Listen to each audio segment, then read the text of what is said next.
नमस्कार, प्रभा साक्षी के खास कार्यक्रम समय चक्र में आपका स्वागत है। मैं हूं हमेशा की तरह आपके साथ अंकित सिंह और आज हमारे साथ है रोहिताश त्रिवेदी जी। सर से जानेंगे कि आने वाला साल, जो नया साल शुरू हुआ है विक्रम संवत 2080, वो कैसा रहेगा और साथ ही साथ ये भी जानेंगे कि अप्रैल का महीना कैसा रहने वाला है। तो सबसे पहले सर, जो नया साल शुरू हुआ है 2080, वो देश दुनिया के लिए कैसा रहने वाला है? नमस्कार अंकित जी, धन्यवाद आपने मुझे इस टॉक शो पर बुलाया। आपको और आपके सभी पाठकों को मेरा और विश्व विजय पंचांग का नव विक्रम संवत 2080 की हम्म। शुभकामनाएं। देखिए जी, ये जो अभी चैत्र प्रतिपदा नवरात्रों से नया विक्रम संवत आरंभ हुआ है, हम्म। 2080 इसका क्रम है, क्रम संख्या है। बिल्कुल। इसका जो पूर्वाध है, the first half of it, ये चलेगा मार्च 2023 से मार्च 2024 तक। इसका जो फर्स्ट हाफ है, पूर्वाध है, वो काफी अशुभ है समस्त प्राणी जगत के लिए। हर इसमें हर राष्ट्र, हर व्यवस्था सम्मिलित है। इसके फर्स्ट हाफ में, पूर्वार्ध के अंदर, फर्स्ट हाफ के अंदर जो विश्व बैंकिंग व्यवस्था है, इंटरनेशनल बैंकिंग सिस्टम, ये काफी पीड़ा अनुभव करेगा। यहाँ पे एक ध्यान देने की, ज्योतिष में जो लोग रुचि रखते हैं हम्म। उनके लिए एक बड़ी इंटरेस्टिंग यहाँ पे फैक्ट है कि विक्रम संवत 2080 के शुरुआती कुछ महीनों में गुरु, जो एक आउटर प्लैनेट है, बहुत हम्म। सिग्निफिकेंटली मेदिनी ज्योतिष को इम्पैक्ट करता है, जुपिटर बृहस्पति गुरु, वो काफी पीड़ित अवस्था में है।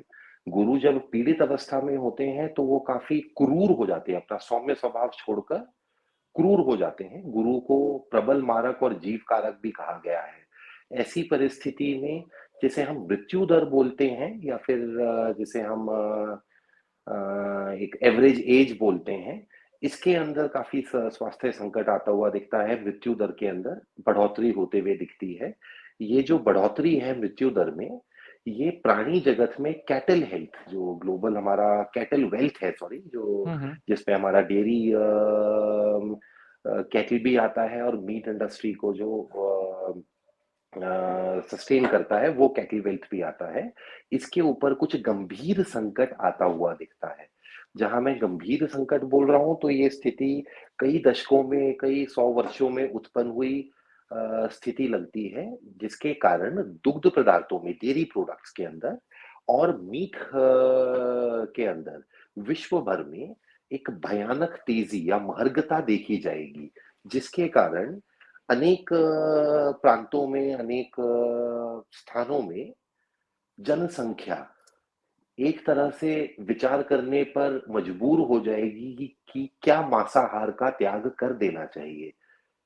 दूसरी बिल्कुल। तरफ अगर हम देखें तो जो कुछ हमारे स्टेपल अनाज हैं, जिसमें गेहूं, कनक प्राइमरीली ट्रबल्ड दिख रही है विक्रम संवत 2080 में। हम्म। गेहूं के उत्पादन में विश्व भर में काफी समस्या आती हुई दिखती है, और जिसे हम कहते हैं कि एक ग्लोबल अगेरियन क्राइसिस। इसके ऊपर श्री विश्व विजय पंचांग ने 2080 के संवत के अपने नए अंक में एक विशेष लेख भी लिखा है। हम्म। गेहूं और इस तरह के कुछ और अन्य उत्पादन, इसमें हमारा कॉटन भी आता है, कॉटन सीड भी आता है ऑफ कोर्स, के अंदर गंभीर गिरावट आते हुए दिखती दिखती है, जिसके कारण एक विश्वव्यापी खाद्यान्न समस्या उत्पन्न हो सकती है। ये जो खाद्यान्न समस्या है, इसके कारण पीड़ा अत्यधिक प्रबल मात्रा में अनुभव होगी। जैसे हम्म। जैसे हम संवत के सेकेंड हाफ में, अब उत्तरार्ध की तरफ, सेकेंड हाफ की तरफ जाने लगेंगे, अगस्त सितंबर आते आते, हम्म। तो भारत भारत के कॉन्टेक्स्ट में, इंडिया के कॉन्टेक्स्ट में मार्जिनल रिलीफ आना आरंभ हो जाएगी। थोड़ा पॉलिटिकली भी वातावरण यहाँ पे बेटर होने लगेगा, आंतरिक सुरक्षा हम्म। के लिए भी चीजें बेटर होने लगेंगी, और आर्थिक परिस्थिति भी देश की आंशिक रूप से बेटर होना शुरू होगी। यहाँ पे विश्व अर्थव्यवस्था में कितनी बेटरमेंट होती है, इसके ज्यादा अच्छे संकेत नहीं मिल रहे। भारतीय अर्थव्यवस्था और भारतीय समाज के अंदर हम्म। जुलाई अगस्त आते आते थोड़े शुभ योग बनना आरंभ हो जाएंगे। तब तक, जून जुलाई तक तो ये विश्व भर के लिए मामला कठिन ही लग रहा है। बिल्कुल। तो अब जो हम अपने महीने का कार्यक्रम करते हैं, उसको लेकर पहला सवाल यही करते हैं कि राहुल गांधी के लिए अब आगे विकल्प क्या है? राहुल गांधी के लिए समस्याएं आगे बढ़ेंगी या घटेंगी? इसको लेकर क्या ज्योतिष शास्त्र कहता है? देखिए अंकित जी, इसमें सबसे पहले तो मेरा एक विनम्र निवेदन ये है कि हम यहाँ पे केवल राहुल गांधी जी के लिए ज्योतिषीय दृष्टि से क्या विकल्प हैं आगे, हम्म। उसके ऊपर चर्चा कर सकते हैं। पॉलिटिकली क्या करेक्ट है, क्या करेक्ट नहीं है, इसका हम्म। ज्ञान तो वो उनके साथ बड़ा अच्छा एक बिल्कुल। टीम ऑफ एडवाइजर्स हमेशा रहता है, हम्म। वो उन्हें देगा। ज्योतिषीय दृष्टिकोण से राहुल गांधी जी को आने वाले कुछ वर्षों तक यथावत स्थिति बनाए रखनी चाहिए, स्टेटस को मेंटेन करें। हम्म। 2-3 साल के लिए राजनीतिक जीवन में एक बैकफुट पे आ जाएं, थोड़ा पीछे आ जाएं, यही उनके हम्म। लिए शुभ रहेगा। लेकिन सर राहुल गांधी के लिए जो मुश्किलें हैं वो तो हैं ही, लेकिन कांग्रेस के लिए कैसा रहने वाला है आने वाला समय? क्योंकि कांग्रेस भी लगातार 2024 के लिए तैयारियां कर रही हैं, राजनीतिक बातें नहीं कर रहे हैं, लेकिन कांग्रेस के लिहाज से पार्टी के लिए आने वाले समय कैसे रहने वाले हैं? देखिए अंकित जी, आपको स्मरण होगा हम अपने पिछले कई टॉक शोज में एक हम्म। दो वर्षों से इस बात के ऊपर चर्चा कर रहे हैं। एक तो जनवरी में हम्म। लास्ट ईयर 2022 जनवरी में एक आपका और मेरा टॉक हम्म। शो हुआ था, जहां पे हमने हम्म। पाकिस्तान के तत्कालीन प्रधानमंत्री इमरान खान जी बिल्कुल। और मुख्यमंत्री नवजोत सिंह सिद्धू। प्रत्याशित या उम्मीदवार श्रीमान नवजोत सिंह सिद्धू जी के लिए हम्म। कुछ भविष्य फल कथन किया था। वो फल कथन हमने इसी एक वर्ष में घटते हुए देखा। उसी फल हम्म। कथन में एक ये भी बात कही गई थी कि श्रीमान राहुल गांधी जी का ज्योतिषीय दृष्टिकोण से आने वाला भविष्य श्रीमान इमरान खान जी के राजनीतिक भविष्य से मिलता जुलता है। बिल्कुल। यहाँ श्रीमान राहुल गांधी जी को तो अपने जीवन में शुभ प्रभाव प्राप्त करने के लिए कुछ समय के लिए राजनीतिक जीवन में बैकफुट पे पीछे हट जाना चाहिए, थोड़ा स्टेटस को यथावत स्थिति अब कुछ वर्षों के लिए मेंटेन करें, इन कुछ वर्षों को निकल जाने दें। वहीं पे हम्म। यदि हम कांग्रेस की बात करें तो कांग्रेस पार्टी आईएनसी, मैं कांग्रेस की बात कर रहा हूँ, इंडियन नेशनल कांग्रेस आई इंदिरा, अब विघटन को प्राप्त होती है।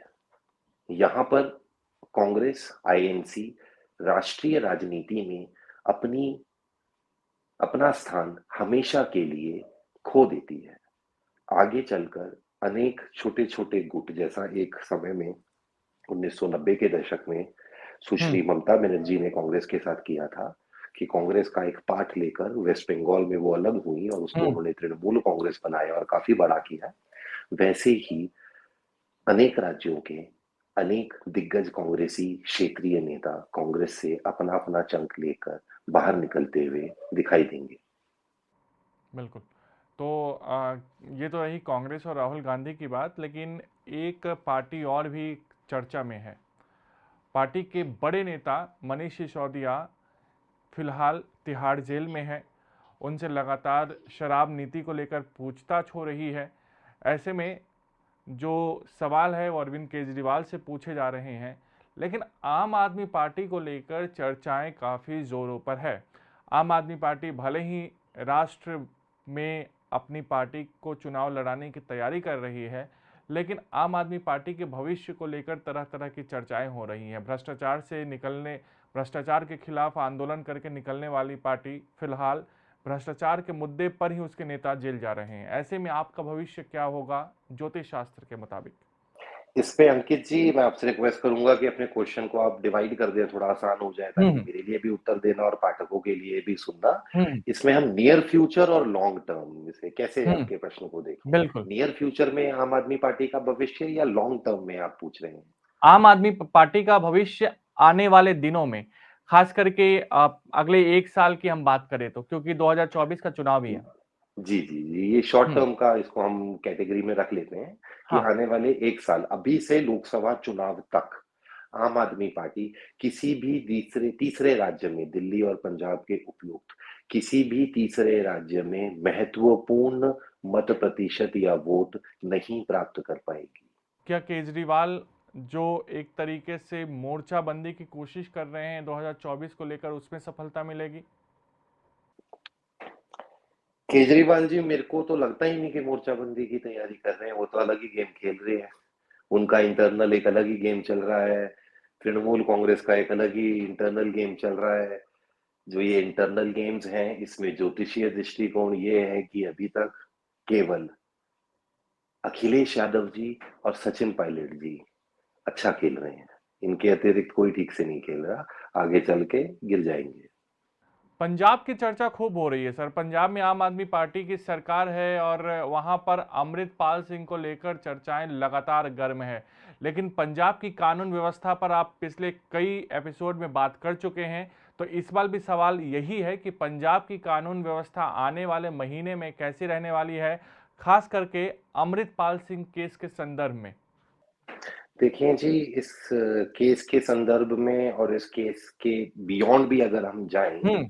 तो ना सिर्फ पंजाब परंतु समाज के अंदर भाईचारा और शांति की व्यवस्था पूरे हम्म। सब कॉन्टिनेंट के लिए एक परेशानी लग रहा है। यहाँ हम्म। पर हम सबको भारतीय होने के नाते ये समझना चाहिए कि हमें भारतीय समाज और भारत के उत्थान के लिए आपसी भाईचारा हमेशा बनाए रखना है। राष्ट्रहित ही सर्वोपरि होता है, राष्ट्रीय हम्म। एकता ही सर्वोपरि होती है। आने वाला 1 महीना प्रशासन को, सरकार को, सुरक्षा एजेंसीज को काफ़ी सतर्क रहना होगा, क्योंकि हिंसा की या असामाजिक तत्वों द्वारा भड़काए गए किसी हिंसक घटनाक्रम की ज्योतिषीय संभावना अधिक है। हम्म। लेकिन खालिस्तान का मुद्दा भी काफी गर्म है सर, तो ये मुद्दा कैसे शांत होगा और कब शांत होगा? देखिए अंकित जी, जैसे हम डिस्कस कर चुके हैं पहले हम्म। भी, इस खालिस्तानी रूपी समस्या का उचित निवारण एक उचित समय में ही हो सकता है। हम्म। उसी परिस्थिति को ध्यान में रखते हुए यदि पिछले कुछ समय के घटनाक्रम को देखा जाए, तो ज्योतिषीय अंदेशा यही है कि खालिस्तानी रूपी समस्या का समाधान उचित दिशा में हो रहा है और अल्पकाल में ही इस समस्या से हमें पूर्णतः छुटकारा या समाधान मिल जाएगा। लेकिन इसी में एक सवाल है सर कि भारत के बाहर भी इसका प्रभाव देखने को मिलेगा, जैसे कि कनाडा, इंग्लैंड। नहीं जी, ऐसे कोई संकेत तो भी नहीं मिल रहे। ठीक है सर। सर, कर्नाटक में आने वाले दिनों में चुनाव होने हैं। अप्रैल में लगभग चुनावी संग्राम अपने चरम पर होगा। कर्नाटक को लेकर क्या संभावनाएं दिख रही है? कांग्रेस और भाजपा के बीच जबरदस्त वार देखने को तो मिलेगा ही, लेकिन ज्योतिष शास्त्र क्या कहता है? देखिए अंकित जी, ये जो चुनाव इलेक्टोरल प्रिडिक्शंस होती हैं ज्योतिष में, हम्म। ये एक बड़ा डिटेल्ड विषय है। हम्म। 2007-2008 से मैं जब ये हम्म। तृणमूल ने सरकार बनाई थी वेस्ट बंगाल में, I used to be incidentally in hmm. Calcutta that time, तब से मैंने इसका ज्योतिषीय अध्ययन आरंभ किया। ये बहुत हम्म। कॉम्प्लिकेटेड सब्जेक्ट होता है। इसमें सबसे पहले तो चुनाव आयोग जब अधिसूचना निकालता है, हम्म। उस दिन की कुंडली, किन किन दिनों पर चुनाव हो रहा है, उन दिन की कुंडलियों का अध्ययन करना। हम्म। जो मेन कॉम्पिटिटिव पार्टी है, जैसे कर्नाटका में हम इनको हम्म। कांग्रेस और भाजपा बोल सकते हैं, हम्म। इनके कर्नाटका में जो 5 6 7 बड़े नेता हैं जो चुनाव लड़ रहे हैं, उनकी कुंडलियों का अध्ययन किया जाता है। उसके बाद जो नेशनल पार्टीज हैं, ये जिसको अपना फेस बनाती हैं उस इलेक्शन में लड़ने का, स्टार हम्म। कैंपेनर बनाती हैं, उस स्टार कैंपेनर की कुंडली का प्रभाव आता है। जैसे मैं आपको अगर एक एग्जांपल दूं कि, तो लेट्स से फॉर एग्जांपल से माननीय बिस्वा जी को यदि मध्य प्रदेश में एक स्टार प्रचारक की तरह उतारा जाता है तो कुछ और परिणाम आएगा। हम्म। यदि उन्हें राजस्थान में उतारा जाता है तो कुछ और परिणाम आएगा। इसी कॉन्टेक्स्ट में अगर हम देखें, तो ये अभी बहुत जल्दी होगा ज्योतिषीय रूप से कर्नाटका के चुनावों के लिए लेकिन सर, कुछ एक भी एज टिप्पणी तो करना। एज तो दिख रहा होगा सर। जी, जी, मैं वही आपको बता रहा हूँ। अब हम्म। इसमें ये देखिए, अभी हम केवल ट्रेंड देख सकते हैं कि हाँ। जनता किस तरफ वोट देती हुई दिखेगी। जनता उस तरफ वोट देती हुई दिखेगी जहां डायनेस्टिक पॉलिटिक्स को नकारा जा रहा है, यंग चेहरों को टिकट दिए जा रहे हैं। तीसरा, जहां धर्म में आई कुछ कुरीतियां, जैसे कि पर्दा प्रथा, हिजाब हम्म। प्रथा इत्यादि, और धार्मिक तुष्टीकरण जैसी दूषित राजनीति, इनसे जो पार्टी दूर जाती हुई दिखेगी, इनसे समाज का निवारण करती हुई दिखेगी, हम्म। उसको जनता का मतादेश मिलने का ज्योतिषीय अंदेशा है। अभी इसमें हमें ये नहीं पता कि कर्नाटका के में सॉरी कांग्रेस के कौन से बड़े-बड़े नेता होंगे, भाजपा के कौन से बड़े-बड़े नेता होंगे और फिर जब चुनाव आयोग इसकी तारीख की घोषणा करेगा, जब से कोड ऑफ कंडक्ट लगेगा चुनाव का, तब हम इसके ऊपर विस्तृत ज्योतिषीय आकलन कर पाएँगे। बिल्कुल। अप्रैल महीना मोदी सरकार के लिए कितना चुनौतियों वाला रहने वाला है सर? चुनौतियों को समाप्त करने वाला है। चली अप्रैल आ में रही चुनौती चुनौतियों समाप्त का हो जाएंगी? समापन जो चुनौतियां कुछ चली आ रही थी, उनके हम्म। समापन का महीना है। अच्छा, तो मोदी सरकार के लिए राहत का महीना कहा जा सकता है इसको? देखिए जी, माननीय मोदी जी के लिए राहत, क्योंकि वो प्रधानमंत्री हैं, राष्ट्रभक्त हैं, हम्म।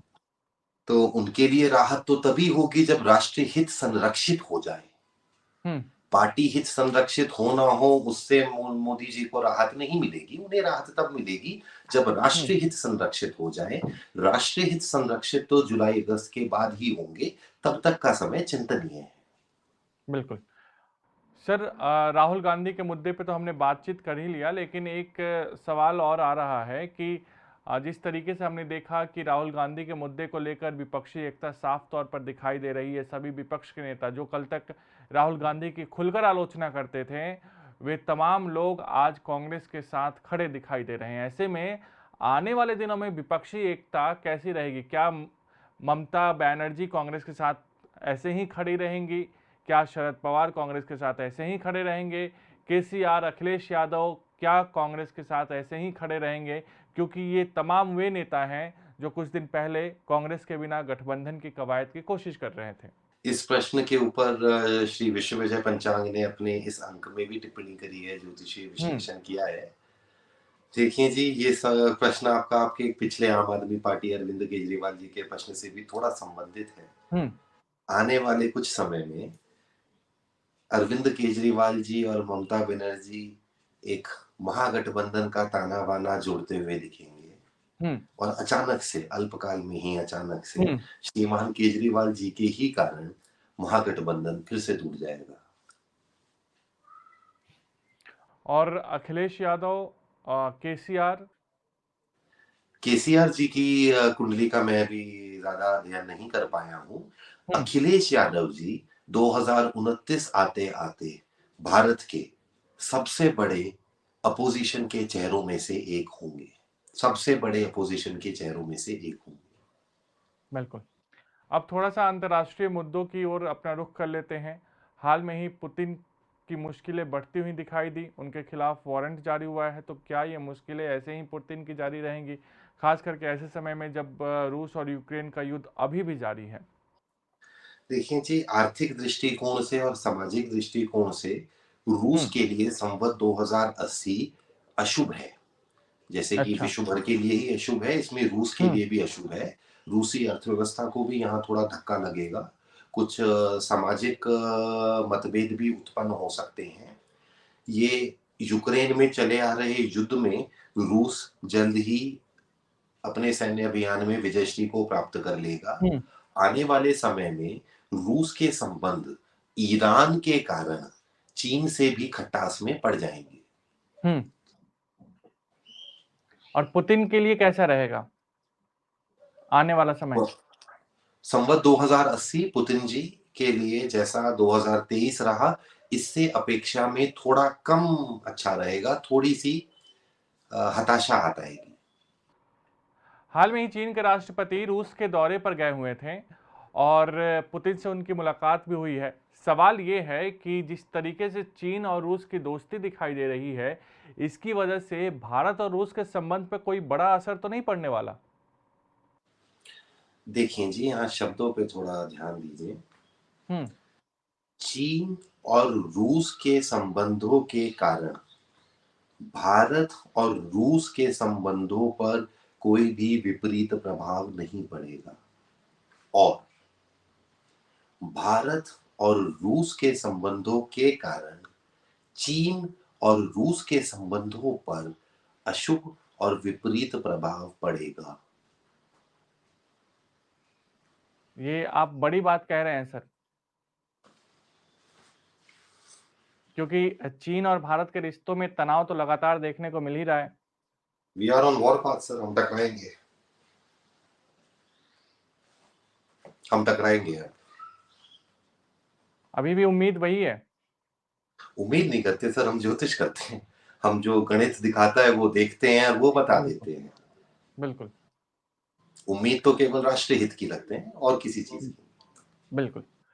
इस कार्यक्रम के आखिर में सर सवाल यही रहेगा कि पश्चिमी देशों के साथ भारत के रिश्ते कैसे रहेंगे। हमने देखा है कि कैसे ब्रिटेन में भारतीय दूतावास के बाहर खालिस्तान समर्थकों ने प्रदर्शन किया था। इसके बाद सुरक्षा को लेकर एक बड़ा सवाल उठा था और दोनों देशों के बीच एक टकराव की स्थिति भी देखने को मिली थी। इसके अलावा कनाडा और अमेरिका से भी रिश्तों में लगातार उठापटक भी देखने को मिलती है। तो ऐसे में पश्चिमी देशों से भारत के रिश्ते कैसे रहेंगे? कोई भी ज्यादा प्रभाव नहीं पड़ने वाला। रिटोरिक्स है, सब अपने हम्म देश में चले आ रही आर्थिक संकट और सामाजिक संकट का ध्यान भटकाने के लिए इधर उधर की हुलजुल बातें करते रहेंगे। जियो पॉलिटिकल रिटोरिक्स चलेगा। हम्म ग्राउंड रियलिटी संबंधों पर कोई असर नहीं पड़ने वाला। बिल्कुल। तो ये था आज का हमारा समय चक्र कार्यक्रम। आपको ये कैसा लगा हमें ज़रूर बताइएगा। हमेशा की तरह इस कार्यक्रम में मौजूद रहें रोहिताश त्रिवेदी जी। सर आपका बहुत बहुत धन्यवाद। अगर आप भी लेना चाहते हैं देश दुनिया की तमाम जानकारी तो आज ही सब्सक्राइब करें हमारे चैनल को। साथ ही नीचे दिए बेल आइकन को जरूर दबाएं ताकि हर अपडेट आप तक पहुंच सके।